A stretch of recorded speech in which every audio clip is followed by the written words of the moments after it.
बुलेटिनच्या सुरुवातीला आताची एक मोठी बातमी। ज्येष्ठ समाजसेवक बाबा आढाव यांचं दीर्घ आजारामुळे निधन झालंय। वयाच्या 95व्या वर्षी त्यांनी अखेरचा श्वास घेतलाय। आज 8:25 त्यांचं निधन झालेलं आहे। बाबा आढाव हे 95 वर्षांचे होते।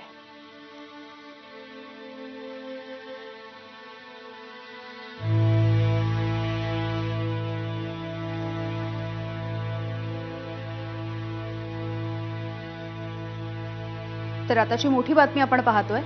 ज्येष्ठ समाजसेवक बाबा आढाव यांचं दीर्घ आजारामुळे निधन झालेलं आहे। गेल्या काही दिवसांपासून त्यांच्यावरती उपचार सुरू होते, मात्र अखेर आज काही वेळापूर्वी त्यांची प्राणज्योत मालवलेली आहे। वयाच्या 95व्या वर्षी त्यांनी अखेरचा श्वास घेतला। समाजसेवेला आपलं संपूर्ण आयुष्य वाहणारे असे बाबा आढाव यांचं निधन झालंय। मंदार गोंजारी आमचे प्रतिनिधी माहिती देतील। मंदार। शोधक परिवर्तनवादी चळवळीतील सक्रिय कार्यकर्ते नेते म्हणून बाबा आढाव ओळखले जातील।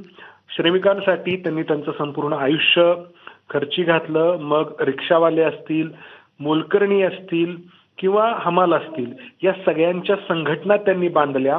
हमाल पंचायत असेल, रिक्षा पंचायत असेल, मोलकरणींची संघटना असेल, या सगळ्या श्रमिकांच्या लढ्याला त्यांनी संघटनात्मक रूप देण्याचा प्रयत्न केला आणि श्वासाच्या अखेरपर्यंत ते कार्यरत राहिले, लढत राहिले। एक गाव एक पानवटा या चळवळीच्या माध्यमातून महाराष्ट्रामध्ये जाती निर्मूलनाची चळवळ देखील त्यांनी पुढे चालवली। गाव पातळीवरती जे जातीभेद त्यावेळी होते ते दूर करण्याचा त्यांनी प्रयत्न केला आणि मी जसं म्हटलं अखेरच्या क्षणापर्यंत ते कार्यरत राहिले। गेल्या काही दिवसांपासून कॅन्सरनी ग्रस्त होते, मात्र तरी देखील सार्वजनिक जीवनामध्ये त्यांचं काम करणं सुरू होतं, त्यांचा वावर सुरू होता। मात्र काही दिवसांपूर्वी त्यांना पुण्यातील पुना हॉस्पिटलमध्ये उपचारांसाठी भरती करण्यात आलेलं होतं आणि अखेर आज 8:25 संध्याकाळी त्यांचं निधन झालेलं आहे। डॉक्टरांनी तसं जाहीर केलेलं आहे। पुढं त्यांच्यावरती अंत्यसंस्कार कधी होतील हे त्यांचे जे स्वकीय आहेत, त्यांच्यासोबत काम करणारे जे त्यांचे कार्यकर्ते आहेत, ते थोड्या वेळामध्ये कळवतील। यामिनी। अगदी मंदार, तुम्ही म्हणालात तशा ज्या श्रमिकांच्या वेगवेगळ्या संघटना त्यांनी स्थापन केलेल्या होत्या, त्यामध्ये काही मोलकरणींची संघटना असेल किंवा हमाल पंचायतीसारखी संघटना असेल, जे रिक्षा चालवतात त्यांच्या युनियन खरं तर आपण बघतो, पण त्यांच्या देखील संघटनांची बांधणी त्यांनी केली। श्रमिकांसाठी आयुष्याच्या अखेरपर्यंत ते कार्यरत राहिलेले होते। त्यांना एकत्रितपणे आणण्याचा खरं तर त्यांचा प्रयत्न होता। त्यांच्या याच पंचायतीच्या विषयीची अधिकची काही माहिती तुम्ही देऊ शकता का? ती कल्पना त्यांनी कधीपासून खरं तर राबवलेली होती?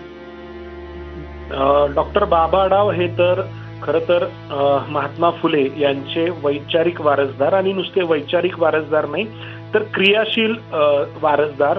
महात्मा फुलेंनी जसं श्रमिकांसाठी कार्य केलं, त्यांच्या आयुष्यामध्ये बदल घडवण्यासाठी स्वतःचं आयुष्य खर्ची घातलं, त्याच मार्गावरती बाबा आढाव यांनी चालण्याचा प्रयत्न केला।